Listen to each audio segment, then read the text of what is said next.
here with Tim Harris right before fall camp. Just talk about, I guess, first, just the excitement of getting back into the swing of football and just, seeing your group get out there. Yeah, definitely very excited, man. I was talking to some of the guys earlier, just, right now we're going into camp with a pretty good group. I think we got pretty good depth behind each position, so the competition is what I'm super excited about. Really just to see how our guys respond to the toughness of what fall camp brings, but, excited, ready to get to work.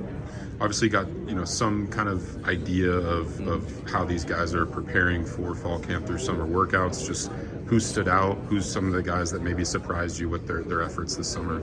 Well, I think all of them did a really good job, overall, the entire group. And that's what I feel best about, because I feel like our group has really come together this summer. We're building depth in all our positions. I think our veteran guys that we brought in, we brought 3 veteran guys who played a lot of football, and they've done a good job of leading our group, just, on and off the field, being guys that set a great example. And then our young guys are just doing a really good job of, following their lead, and then, putting themselves in competitive situations with those guys too. But Deuce Robinson, we've talked about him since he got here. Just his leadership in the room has been great. Squirrel White, same deal. And then Gavin Blackwell got here this summer, and he hit the ground running. So, those guys are very pleased with them and how they moved along. And then getting to our young guys, all those guys have done great things at different points since we've been here. But, Javon Boggs, he got here this spring, kind of hit the ground running. He's doing a good job of continuing to develop. LaWayne McCoy, he's another one that's shown some really good signs. He's fully back healthy and ready to go. And then we got guys back, Elijah Moore started coming along late in the spring, so I'm really excited to see how he continues to progress. And then our 2 guys that were in other sports all spring, Makai Danzy, and then BJ Gibson, getting him back from baseball. Those guys are now in the fold, and they're ready to get going. You talk about those 4 guys, that second year group, and just how important is it that they take that next step? Oh, it's super important. Super important just for their overall individual development. When you get to this level, man, your years get to go, and that second year is a big year for you to really show that you're making the growth that you want for yourself.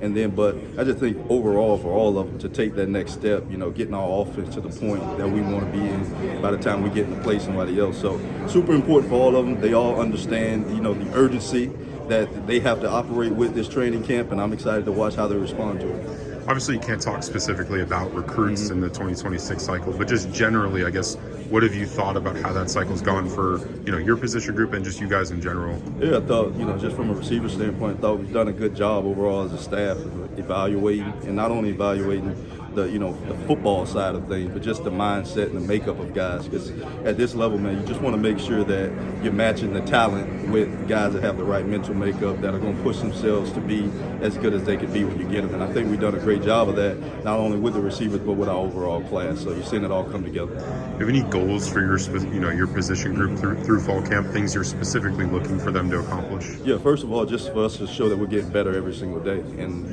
there may be specific things that we work on, being better at contested catches than we were this spring. That's an area that we want to, upgrade ourselves, being able to come down and make those tough catches, and just being able to make plays with the ball, after we get it in our hands too, showing that we're taking the next step to change the game. That's something that we talk about as a position group all the time, being game changers, and we want to see more of that every single day. But being the best pass catchers that we can be, being the best playmakers we can be, and then blocking our tails off on the perimeter to help our offense be, as good as we can be overall. And lastly, just on the recruiting trail, I guess, what is, I know it's you and Gus and Norva and Mike are kind of in unison in this, but if you're recruiting a wide receiver, what does like a ideal Tim Harris wide receiver prospect look like? Like what are you specifically looking for? We just want to recruit the very best wide receivers. I don't think there's, for how we've recruited, when you look at our class right now, look at our group right now, you got some guys that are 6'5" and they're 220 pounds, and they can run and make all the different plays. And we got some guys that are 5'9" and they can fly and they can do things with the ball in their hand, reverses, jet sweep. So I think for our receiver group, we just look for the very best receivers. And you don't want all of them to be smaller guys, but you don't want all of them to be bigger guys either. So we just do a good job of making sure that we got enough of both in our group, but the very best receivers, guys that can, run fast, number one, guys that can catch the ball at a high level, and guys that got the right mental makeup to push themselves to be as good as they can be every day.